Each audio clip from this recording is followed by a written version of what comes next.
आज से पहले 50 से 55 साल कांग्रेस ने राज किया, मैं 70 साल नहीं बोलता। ठीक है जी। 1947 से 1990 तक हमारी जो 1947 में 6 नंबर की अर्थव्यवस्था थी, 1947 से 1990 तक 12वें नंबर पे आ गई। कैसे आ गई? आप कहते हो राम मंदिर नहीं बनना चाहिए था, अस्पताल चाहिए, स्कूल चाहिए, IIM IIT चाहिए। आपके 1947 से टिल 2003 तक आपने कितने एम्स भारत को दिए? मात्र एक।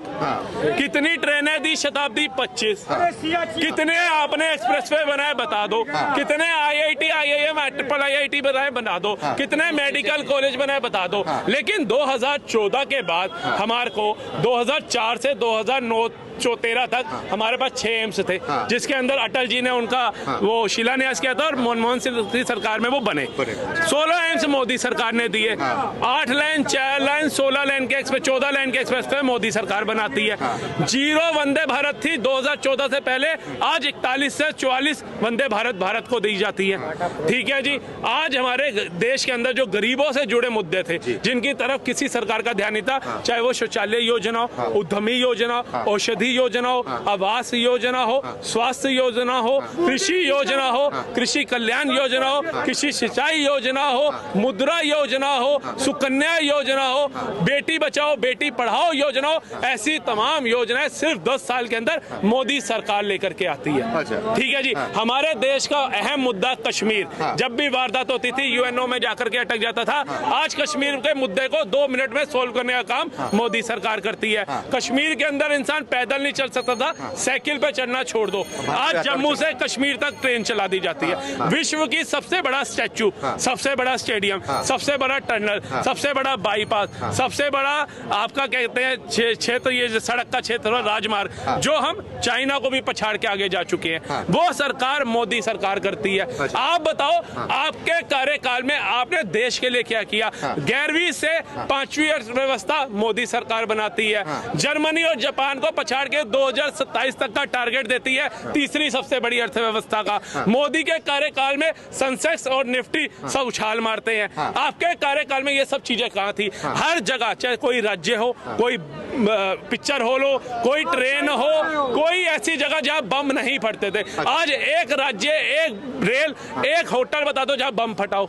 हमारी सेना को पत्थर मारने वाले पत्थरबाज, हमारा शौर्य, वो गायब हो जाते हैं मोदी सरकार में। हमारा तिरंगा जलाया जाता था, आज गर्व से लाल चौक पे लहराया जा रहा है। किसी की हिम्मत नहीं है एक आवाज उठा दे। कश्मीर बनेगा पाकिस्तान के नारे लगाने वाले आज कश्मीर को हिंदुस्तान के साथ मिलाने के लिए भाग रहे हैं। POK लेने तक की बात आज हमारा भारत देश करता है, अमित शाह करते हैं, और उसके अंदर 23 से 24 सीटें आरक्षित करते हैं। जो कल तक कहते थे चाहे सियाचिन हो, चाहे कच्छ हो, चाहे POK हो, वो हमारा मुद्दा नहीं है, दे दिया फोकट में। लेकिन आज अगर देश के अभिन्न अंगों को जोड़ने का काम अगर भाजपा सरकार कर रही है तो वो प्रशंसाजनक है।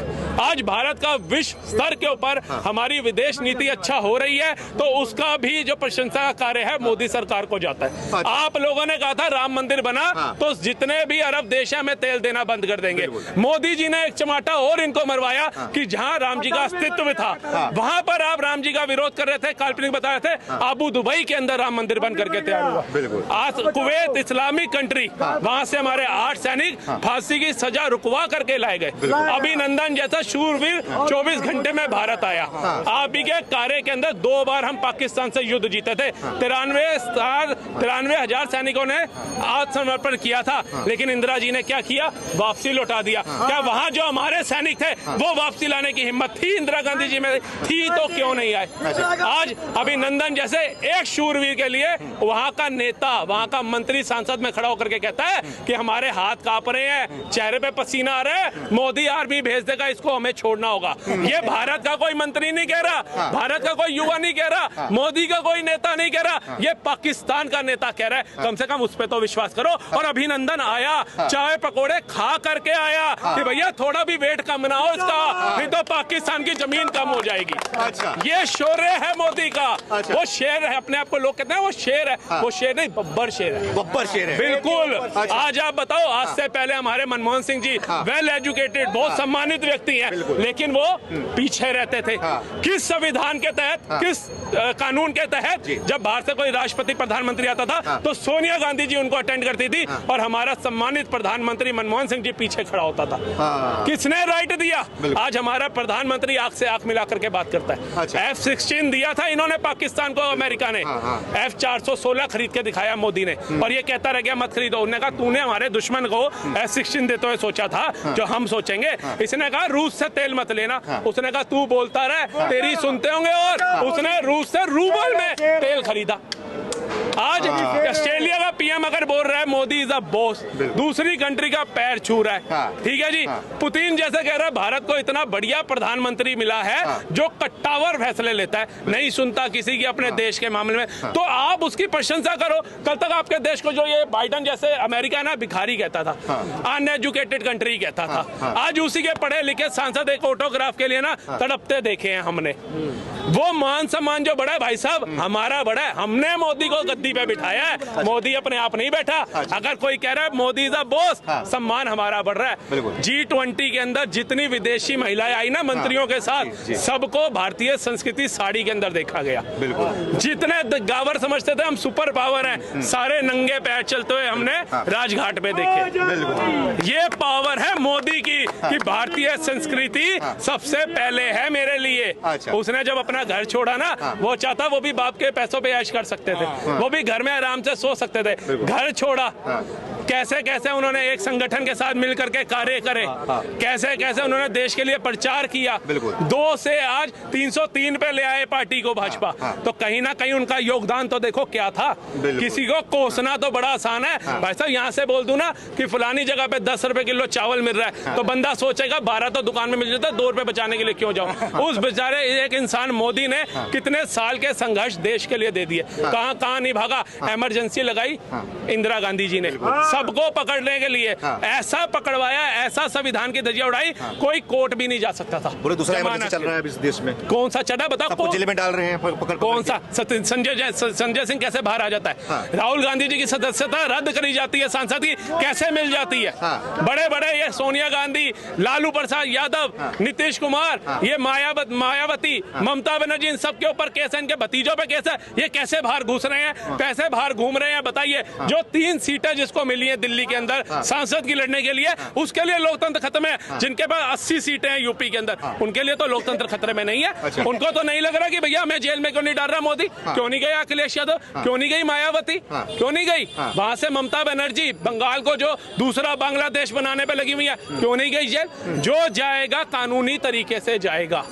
अगर मोदी तानाशाह आ गया ना, फिर हम भी कहेंगे तानाशाह। अभी तक तो वो उसके अंदर तानाशाह वाला रूप नहीं है, बता दीजिए। सिखों के साथ कदम से कदम मिला करके मोदी चलता है। अब ये पहले हिंदू मुस्लिम भाईचारा खराब किया, आज हिंदू सिख भाईचारा खराब करने पे भी 2 कदम नहीं लगा रहे। करतारपुर कॉरिडोर जी, हमारे प्रधानमंत्री जी जाते हैं उधर, खुलता है, रूपे बन रहे हेमकुंड साहिब जी के अंदर, आह्वान करते हैं, बाल दिवस 4 साहिबजादे, किसी को भी नहीं पता होगा 4 साहिबजादे थे कौन। जोरावर सिंह बाबा, बाबा फतेह सिंह, बाबा जुझार सिंह और बाबा अजीत सिंह, ये कौन थे किसी को नहीं पता होगा। ये तो पिक्चर आई 4 साहिबजादे, लोगों को पता चला, उसके बाद मोदी जी ने बताया कि भैया 4 साहिबजादे बाल दिवस के रूप में आह्वान किया जाएगा।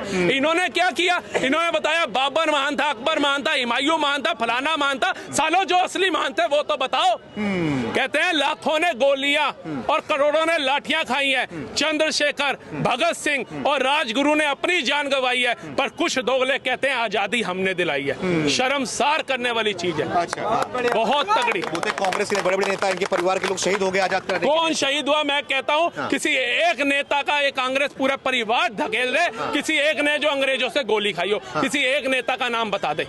मोतीलाल नेहरू एडवोकेट था, उस समय तो भारत की जनता वैसे ही गरीब थी कि अंग्रेजों की गुलाम थी। किसके केस लड़ते थे जो पैसा मिल रहा था, किसके केस लड़ते थे। जवाहरलाल नेहरू जी एडवोकेट थे, किसके केस लड़ते थे, किसके केस लड़ते थे, हमारी भारत की जनता के खिलाफ कोर्ट जाते थे।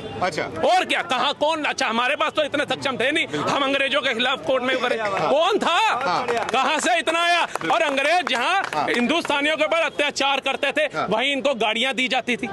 बताइए क्यों। चंद्रशेखर, राजगुरु, जितने भी हमारे ये राजनेता हुए जिन्होंने देश के लिए शहीदियां दी, इनका क्या रोल है आप बता दो। कितनी किताबों में आपने इनका पाठ पढ़ाया बता दो। ये तो सर कुछ मूवीज बन गई कि हमें पता चला भगत सिंह की क्या अहमियत थी, चंद्रशेखर जी की। कट्टर भक्त है भगत सिंह की अपनी वो बताते हैं। तो कम से कम भगत सिंह जी के लिए एक अच्छा म्यूजियम बनाया तो बता दो, तो 50 साल में, उन्हीं की याद में बनाए थे। उनके जो माँ बाप बुजुर्ग जो पंजाब में रह रहे हैं, पंजाब में पूर्ण बहुमत की सरकार है, उनके लिए आपकी सरकार ने क्या किया बता दो। बाबा साहब अम्बेडकर की तस्वीर आपने, गांधी जी की तस्वीर आपने हटा दी, बाबा साहब अम्बेडकर जी की लगा दी और अपने इनकी भगत सिंह जी की लगा दी, जनता को गुमराह करने के लिए। गांधी जी का जितना अपमान आप कर रहे हो उतना तो किसी ने भी नहीं किया।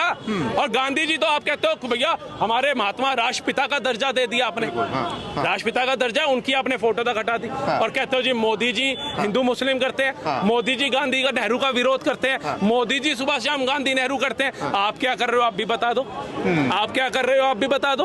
वक्फ बोर्ड को 100 करोड़ देने के लिए आपके पास है, हम कहते हैं दो। हिंदू मुस्लिम भाई हमारे मन में कोई वो नहीं है। हज हाउस द्वारका में आप बनाते हो बनाओ, लेकिन आपको ये राइट किसने दिया कि मेरी नानी कहती है राम मंदिर नहीं बनना चाहिए बाबरी तोड़ के। अब दर्शन करने गए थे, अब जाएंगे ना, अब तो जेल में गए हैं भाई साहब, रामायण और भागवत गीता भी मंगवाई है इन्होंने। अब इनको पता चल रहा है, अब इनसे पूछो, अब इनसे पूछो कि जेल में क्या काम आ रहा है, भागवत गीता रामायण या वो जो दोगली राजनीति कर रहे थे बाबरी मस्जिद को लेकर। और जिन मुसलमान भाइयों को ये भड़का रहे थे, राम मंदिर तैयार हो गया, फैसला एक ही दिन दोनों का आया था, बन गई बाबरी मस्जिद, हो गई तैयार, बन गई बहुत शानदार। ये गागू घी वाली बातें हैं। अच्छा, मुस्लिम को भी पता था हर चीज इतनी आसान नहीं है।